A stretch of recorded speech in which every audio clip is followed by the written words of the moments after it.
ഞാൻ പ്രാർത്ഥിക്കുമ്പോൾ പ്രാർത്ഥിച്ച പോലെ എല്ലാം നടന്ന അതിന് പിന്നെ പ്രത്യേകതയൊന്നുമില്ല. ഞാൻ വീണ്ടും പറയണു, ദൈവത്തിൻ്റെ പരിശുദ്ധാത്മാവ് ഒരു കാര്യങ്ങളും നമ്മളിൽ നിന്ന് മാറ്റില്ല.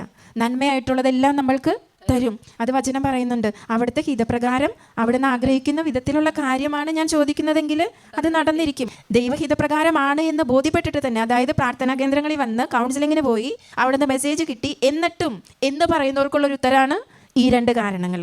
ദൈവത്തിൻ്റെ പരിശുദ്ധാത്മാവ് കാണിച്ചു തന്ന 2 കാര്യങ്ങൾ. ഒന്ന്, ദൈവത്തിൻ്റെ വാഗ്ദാനത്തിനെതിരായി എത്ര പ്രതികൂല സാഹചര്യത്തിലൂടെ കടന്നു പോയാലും ചിന്തിക്കാൻ പാടില്ല. അത് വിശ്വസിക്കുന്ന കാര്യങ്ങൾ നടക്കാൻ വൈകും.